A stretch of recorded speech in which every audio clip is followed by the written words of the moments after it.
Тема дня продолжается. Спасибо, что вы с нами. Кредитные потребкооперативы обретают вторую жизнь. По данным Южного главного управления Центробанка, только в нашем регионе к 1 февраля зарегистрировано 66 таких организаций. Одни считают их новым видом финансовых пирамид, другие – альтернативой банковских займам. Кредитные потребкооперативы – как вычислить пирамиду и грамотно пользоваться этим инструментом финансового рынка. Об этом и пойдет сегодня речь. У нас в гостях Алла Храпунова, заместитель начальника Южного главного управления Банка России. Алла Владимировна, здравствуйте. Здравствуйте, Аня. Для начала давайте объясним нашим телезрителям, что же такое кредитные кооперативы.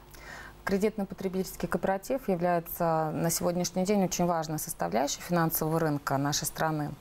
В целом финансовый рынок у нас делится на два больших блока. Это банковский сектор и блок некредитных финансовых организаций. И вот КПК как раз относится к блоку НФО. КПК – это сейчас такой современный аналог кассы взаимопомощи.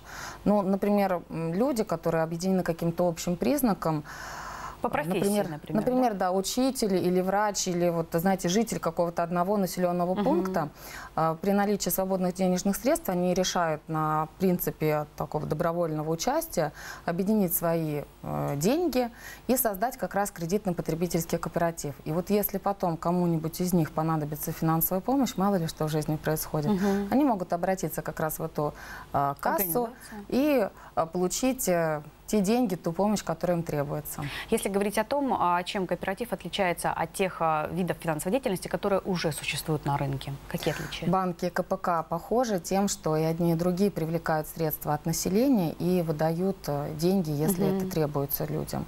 Но есть и существенные различия. Банки привлекают вклады и выдают кредиты. У них для этого специальная лицензия, им выдается для этого специальная лицензия.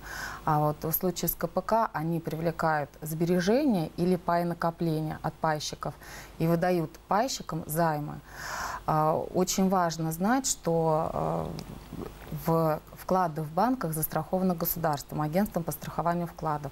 В случае с КПК государственного страхования уже нет. Но при этом пайщики, например, могут принять решение и застраховать свои риски в обычной страховой компании, в коммерческой организации. Заключается договор страхования между КПК и страховой организацией. Там предусматривается, какая ответственность страхуется, на каких условиях, например, при наличии каких рисковых событиях выплачиваются сбережения и в каком размере. То есть это обычный договор страхования. Как часто, по вашему опыту, они страхуются? Достаточно часто страхуются, такие решения принимаются. Единственное, вот, например, если у банков агентство по страхованию вкладов гарантирует возврат 1 400 000 в обязательном порядке, то в случае, конечно, в договорах страхования сбережения возвращаются в гораздо меньшем объеме. Это фиксированный объем или нет? Нет, это все предусматривается индивидуально. Нет, индивидуально в договорах страхования. Я вам уже сказала, это исключительно договорные отношения между КПК и страховой организацией. Что еще очень важно, различие какое? Когда человек принимает решение разместить вклад в банке, он разместил и, в принципе, забыл. А в случае, если человек хочет разместить деньги в КПК, он должен понимать, что он уже становится пайщиком, он полноценный участник этой финансовой организации, он должен принимать участие в жизни, потому что именно он определяет всю политику работы кредитного потребительского кооператива. Именно на общих собраниях пайщиков принимаются все существенные решения. И каждый пайщик имеет один голос. Поэтому, разместив деньги в КПК, про них нельзя забывать. Нужно контролировать постоянно. Да. А готовы руководители КПК вот предоставлять такую информацию? Они обязаны. Они обязаны это делать, и руководители КПК как раз и выбираются на общих собраниях пайщиков, и поэтому пайщики должны понимать всю зону ответственности. Выбирая людей, доверяя им полномочия по принятию решений, они разделяют ответственность с ними за те решения, которые будут приняты органами управления. Вот по вашему опыту, какие основные плюсы у КПК для обычных людей? Если говорить по деньгам, доходам, то, конечно, все видят, что КПК предлагает более высокий доход по сбережениям, которые принимают. Но Банк России, кстати, ограничивает этот уровень. Сейчас он составляет 1,8 ключевой ставки Банка России. Это 13,95% годовых. Но, опять же, мы говорим, что тут идут и больше риски и ответственность, чем в случае с банками. Если говорить про займы, которые предоставляет КПК, плюс очень большой. Во-первых, пайщик, если ему потребуется займ, он может, например, не иметь кредитной истории или иметь плохую кредитную историю. То есть, например, банки отказали, если ему банки откажут точно, если у него плохая кредитная история, а КПК может рассмотреть вопрос и выдать займ. Кроме того, индивидуальные предприниматели могут воспользоваться займами КПК, если они, опять же, пайщики, поскольку займы выдаются только пайщикам. Какие-то малые фирмы. Кроме того, более упрощенный подход к оценке финансового состояния заемщиков. Могут не понадобиться какие-то справки или поручительства. И еще очень важный аспект того, что КПК есть на нашем рынке, они присутствуют в тех местах, где, например, нет представительств банков. Ну, например, села, далекие села. Как я уже говорила, в классике именно в таких вот населенных пунктах образуются кредитно-потребительские кооперативы, кассы взаимопомощи. Хочу еще поднять еще одну тему с нашим следующим экспертом. По телефону с нами Татьяна Владимировна Сурджикова. Это руководитель регионального центра повышения финансовой грамотности взрослого населения Краснодарского края. Татьяна Владимировна, здравствуйте. Хочу спросить, как уровень финансовой грамотности населения влияет на появление вот таких вот кредитно-потребительских кооперативов? Можно ли сказать, что чем финансово грамотнее, тем меньше кооперативов или нет? Добрый день, Добрый. Да, спасибо. Вопрос очень интересный и не совсем однозначный. Я бы не стала связывать количество или наличие кредитных потребительских кооперативов с уровнем финансовой грамотности напрямую, потому что на существование и развитие этого института влияют общеэкономические, прежде всего, показатели, да?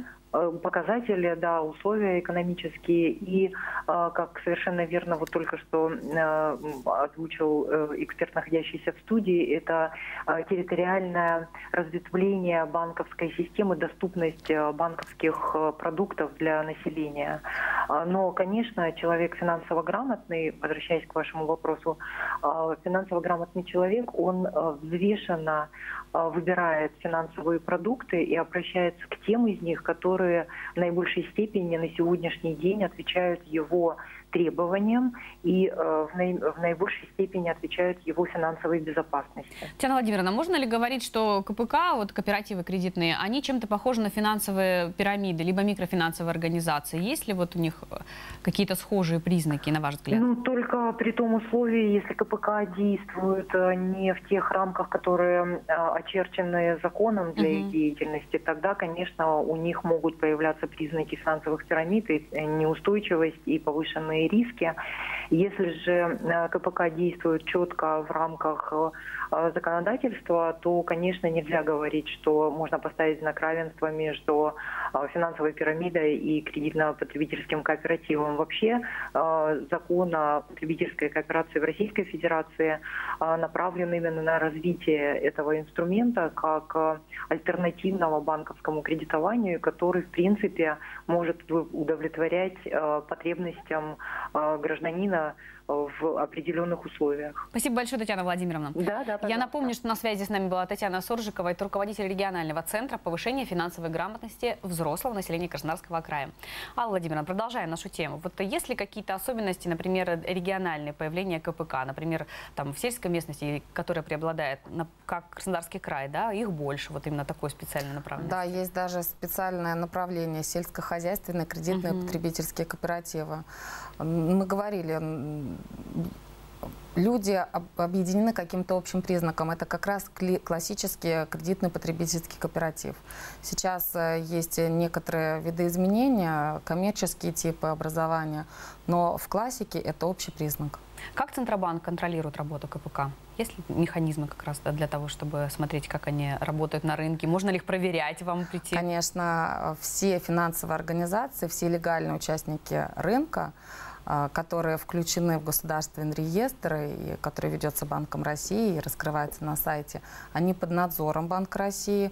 Мы контролируем и соблюдение ими финансовых нормативов как раз для того, чтобы не было каких-либо неверно принятых решений. Финансовые нормативы, требования к формированию резервов, проверяем отчетность, правильное составление отчетности, те тенденции, которые наблюдаются по отчетности.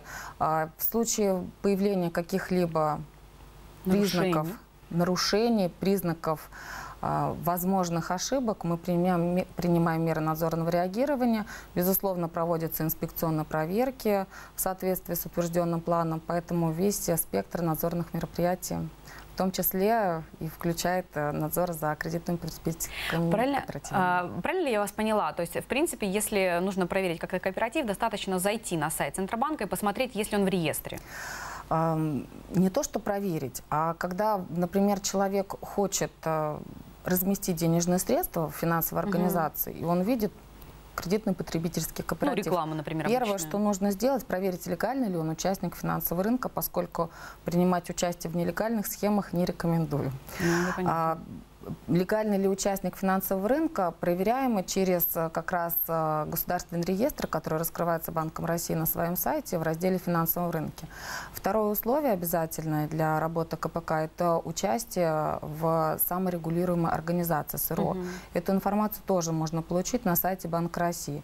Только при наличии двух этих условий КПК может привлекать средства населения. А кто может открыть КПК? Это какой-то любой может это сделать? Да. Либо есть какие-то ограничения? Любое физическое лицо, любое юридическое лицо. Если это только физические лица, то их число должно быть не меньше 15. Если юридическое лицо, то не меньше 5. Но может быть и смешанный тип, физические, юридические лица. Тогда их должно быть не меньше 7. Мы уже говорили о том, что все-таки могут возникнуть какие-то признаки финансовой пирамиды. Вот более подробнее расскажите, как обычному человеку, который заинтересовался, да, КПК, отличить финансовую пирамиду от честного КПК? Есть ли такие признаки? Да, сначала проверили, легальный участник или нелегальный, поняли, что он уже легальный участник финансового рынка. Дальше нужно проверить внешние и внутренние аспекты деятельности. Что это значит? Что такое внешнее? Это реклама, которая нас везде сопровождает. Это средства массовой информации. Посмотрите сайт КПК. Посмотрите, насколько открыто рассказывает о себе КПК, размещает устав о своем руководстве, о своих документах, которые отражают финансовую отчетность. Стоит посмотреть отзывы людей, которые уже воспользуются финансовыми услугами. Люди сейчас не держат ничего в себе и рассказывают достаточно подробно. Это внешние признаки. Дальше посмотрим внутренние. Это уже когда приходите в офис, как ведут себя сотрудники, насколько они готовы рассказывать о том, куда КПК размещает средства, чтобы получить тот доход, который обеспечит мне возврат сбережений, еще и получить какие-то дополнительные суммы. Если, например, человек видит, что реклама носит какой-то массовый, агрессивный характер, или же сотрудники ведут себя так называемый сетевой маркетинг. Навязчиво, приведи друга, приведи родственника, мы тебе заплатим большую сумму, ты получишь какие-то бонусы. Если же, например, никак не получается найти что-либо о финансовом состоянии или виде деятельности КПК, или же, например, вы задаете вопросы сотруднику, а он внятно ничего не может ответить, это, конечно же, должно вызвать вопросы, и это может являться как раз признаком финансовой пирамиды. Об этом сразу же нужно сообщить Банк России. Мы работаем с такими КПК и боремся с ними. Понятно. Очень интересно. А сколько сегодня в крае работает КПК? Кого вы уже видите? 66 КПК на сегодняшний день работают, и они зарегистрированы именно в Краснодарском крае. Но, кроме того, у нас представлены и подразделения инорегиональных КПК. Число пайщиков сейчас уже достигает где-то 12 тысяч человек. Вы говорили о том, что вот открыть может КПК практически любой человек, там, начиная от 14, да, по-моему, должно быть 15 физических лиц, да. А есть ли какие-то высшие рамки? То есть не больше скольки? То есть сколько угодно? Ограничений нет, пожалуйста, сколько угодно. Но мы уже говорили, что каждый человек, когда он становится пайщиком, он уже должен принимать участие в жизни КПК. Что это значит? Общие собрания пайщиков определяют все основные условия функционирования КПК. Они фактически составляют устав. Они определяют структуру КПК, они определяют орган управления, полномочия, которые доверяют органам управления, условия вхождения в кредитно-потребительский кооператив, минимальный размер паевого фонда и так далее. То есть самую-самую основу. Кроме того, пайщики, общее собрание пайщиков определяет бизнес-модель, определяет процентные ставки по привлечению средств, по размещению средств, по предоставлению займов, определяют таким образом доходы и расходы, которые будут сопутствовать работе кредитного потребительского кооператива. Почему это важно? Пайщики, мы уже говорили, каждый пайщик – это один голос. Они распределяют между собой полученные доходы от работы кредитного потребительского кооператива, но они и также несут субсидиарную ответственность за понесенные убытки. Поэтому, безусловно, большое количество пайщиков несет определенные риски того, что вот именно это управление может быть не совсем эффективным. Да. Спасибо большое, Алла Владимировна. Очень четко, понятно, и наконец-то мы разобрались, что такое КПК. Гостем программы «Тема дня» сегодня была Алла Храпунова, это заместитель начальника Южного главного управления Банка России. Ну а наша программа на этом заканчивается. Поздравляю всех наших замечательных телезрительниц с Днем весны. Всего вам самого хорошего, здоровья, оставайтесь с нами. Всего доброго, до свидания.